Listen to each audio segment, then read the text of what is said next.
You know, when we watch pro tennis, our eyes are usually glued to two things, right? The incredible, jaw dropping winners, or that desperate, scrambling defense to save a point. But what if I told you most matches are actually decided in the quiet moments between those extremes? That's exactly what we're going to break down today. So let me ask you something. Think about your last match. When you were in the middle of a rally, did you have a clear plan for every single shot?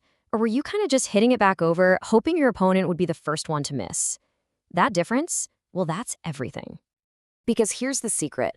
While that flashy winner gets all the applause, the real work, the disciplined, strategic work, is done in the middle of the rally. We're talking about the neutral game. And honestly, that's where the victory is really set up. Okay, so to really master this idea of building a point, we first need a roadmap. It turns out pretty much every single rally can be broken down into three clear phases. And just understanding which phase you're in at any given moment, that's step one to taking control. First up, you've got defense. We've all been here. You're stretched wide, you're off balance, maybe they hit a bomb. Your only job right here is survival. Just get that ball back in play, give yourself some time, and scramble back to a better spot on the court. That's it. Pure survival mode. All right, next up is the phase where, honestly, most of the point is played. Neutral. Picture this. Both players are in a solid position, hanging around the baseline, usually trading heavy cross-court shots. The goal here is not to hit a winner. It's about being a wall. It's about consistency, hitting with depth, and just patiently probing for an opportunity. And all that patient, hard work in the neutral phase, it leads you right here. This is your reward. Offense. Your opponent has finally coughed up a short ball or a weak floater. And now, you've got the advantage. You get to step in, dictate the play, and look to end the point on your terms. So you can see the strategic path laid out right here. The goal is always to move from left to right. If you get pushed onto defense, you fight like crazy to get back to neutral. And from neutral, you patiently apply pressure, you build your point, just waiting for that one shot that lets you shift into offense and take charge. Now, out of those three phases, we're going to really zoom in on neutral. Why? Because this is where matches are won and lost. It's where so many players get it wrong, you know? They get impatient, they let their ego take over, and they go for a low percentage shot way too early. The real key is playing with what I like to call proactive patience. And this right here, this is a huge mindset shift. When you're in the neutral phase, your main goal is to maintain the rally, to keep it going. You're all about consistency, depth, pushing your opponent back. But the second you shift to offense, your goal flips. Now it's about ending the rally, forcing a mistake, or hitting a clean winner. These are two totally different mindsets. So what does a great neutral ball actually look like? Well, it's not some blistering flat rocket. No. It's a smart shot. It's a ball that lands deep, way past the service line, forcing your opponent to stay pinned back. It's got good, safe height over the net, which means you're not going to miss.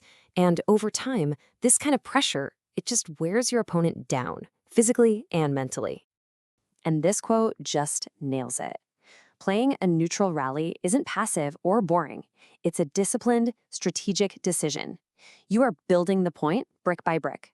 You're laying a foundation for your attack while you wait for that perfect moment to pull the trigger. Which brings us to the fun part, the transition.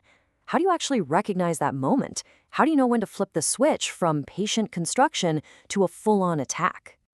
I mean, this is the million-dollar question, isn't it?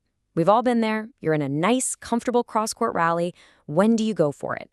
Go too early, you spray an unforced error. Wait too long, and the opportunity is just gone. Well, the secret is learning to read the cues from your opponent's shot. Think of this as your mental checklist. Did the ball land short, inside the service line? Boom. That's your cue to move in and attack. Is it a slow, loopy, floating ball? That's your cue to take it early and be aggressive. Is your opponent way out of position? Well, that one's pretty obvious. Hit it to the open court. And look, this isn't just some nice-sounding theory. The data, the match analytics, it all backs this up. The players who consistently win are the ones who are the best at recognizing and capitalizing on these exact moments. These transitions from neutral to offense, those are the real turning points in a match. So let's kind of bring this all home. Why does spending all this mental energy on the neutral phase matter so much? Why is it so critical? Well, let's talk about the odds. When a point is in that neutral state, with both of you trading blows from the baseline, what are your chances of winning it? Generally speaking, it's a coin flip, about 50-50. But look at this. Look what happens to your chances of winning the point when the phase changes. On defense, your odds plummet. But as soon as you transition to offense, they skyrocket. This chart shows you the entire strategic goal of tennis. Spend as little time as possible on defense and do everything you can to turn that 50-50 neutral rally into a high-percentage offensive situation. So here is the big takeaway, the ultimate shift in your thinking. Your goal is not just to win the point. Your goal is to win the neutral battle first. Master that proactive patience, because a deep, heavy cross-court rally isn't weakness. It's the disciplined, powerful foundation for your victory. So the next time you step on the court and a rally kicks off, I want you to ask yourself this one question. Are you consciously building your point?